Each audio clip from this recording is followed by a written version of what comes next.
Namanya Sena, gadis beraura muram, kini telah pindah dari Semarang mengikuti keluarganya dinas di kota itu. Kini mereka menempati sebuah rumah dengan 2 lantai yang terlihat nyaman. Rumah itu telah ditinggalkan pemiliknya berbulan-bulan. Ayah Sena adalah pemilik yang ketiga. Wajar jika rumah tersebut terasa sintru. Ada aura penunggu lainnya. Sena bisa merasakan semua aktivitas supranatural sejak kecil. Penampakan makhluk astral sudah biasa dialami setelah dia mati suri ketika duduk di SD.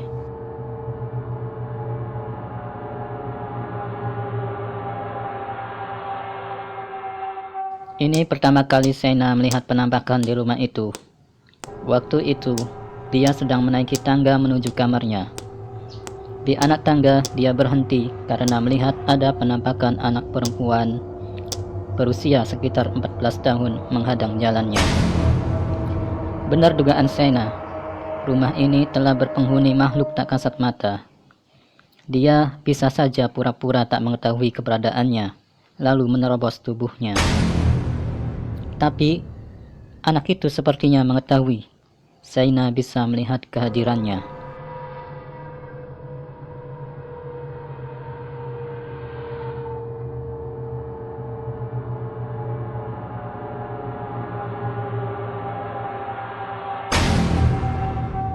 Aku tahu kakak dapat melihatku, katanya datar.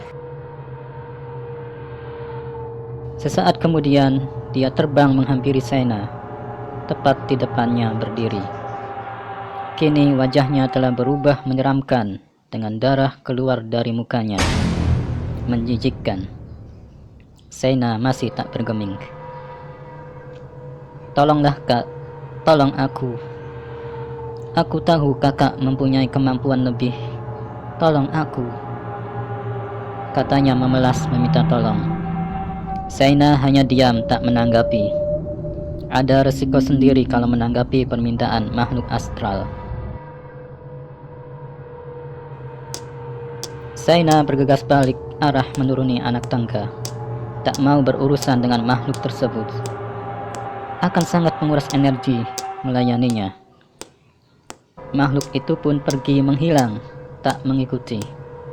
Sena menuju ke ruang tengah di mana ibunya sedang duduk. Ibunya tahu Sena pasti telah bertemu dengan makhluk lain dari ekspresi wajahnya. Sekarang Sena lebih tegar menghadapi kejadian seperti ini. Berbagai pengalaman menyeramkan telah dia alami.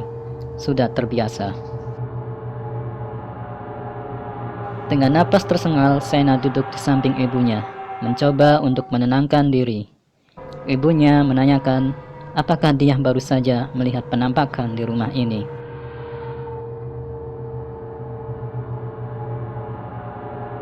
Setelah bisa mengatur napas, Sena bertanya balik.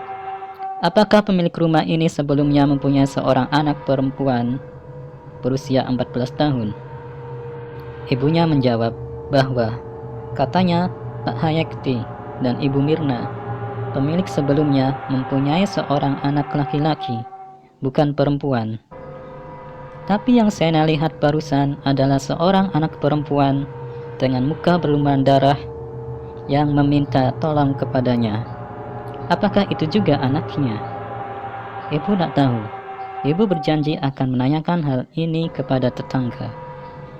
Dia tahu kalau persoalan ini tidak segera diselesaikan akan berpengaruh pada keluarga mereka yang baru saja menempati rumah ini.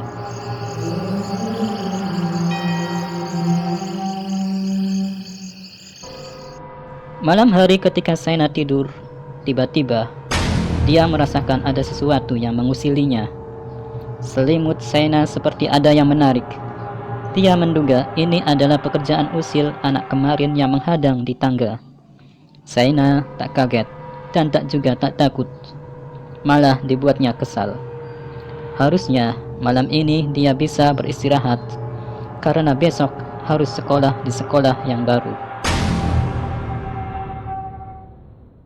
Tiba-tiba kursi belajar bergerak sendiri. Makhluk itu rupanya sedang mencari perhatian. Sudah Saina duga, anak kecil tersebut berdiri di atas kursi, memainkannya, bergeser, memutar, dan melayang. Saina terlihat biasa saja melihatnya. Tak sedikit pun ada rasa takut.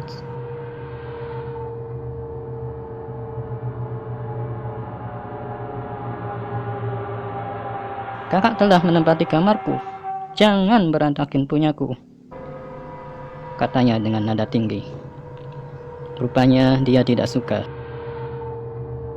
Aku telah membeli rumah ini hakku. Besok akan kubuang semua perabotanmu, ketak Saina tak mau kalah.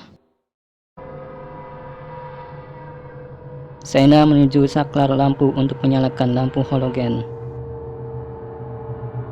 Setelah lampu menyala terang benderang, makhluk tersebut reda amarahnya dan berkata memelas meminta tolong untuk menyelesaikan persoalan ketika dia hidup.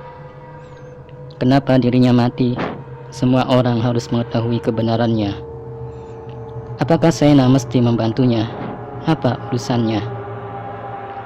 Makhluk tersebut berkata, ini adalah konsekuensi menempati rumah ini. Kalau tidak, dia akan terus mengganggu seisi rumah ini. Akhirnya Saina menyanggupi, tapi tidak sekarang. Dia bisa tersenyum mendengarnya dan mengucapkan terima kasih. Makhluk tersebut terbang tinggi ke plafon dengan kursi, lalu menghilang. Sialnya, kursi yang dinaikinya terjatuh, hampir mengenai Saina. Dasar anak demit, sudah mati saja masih gemar merusak, gerutunya.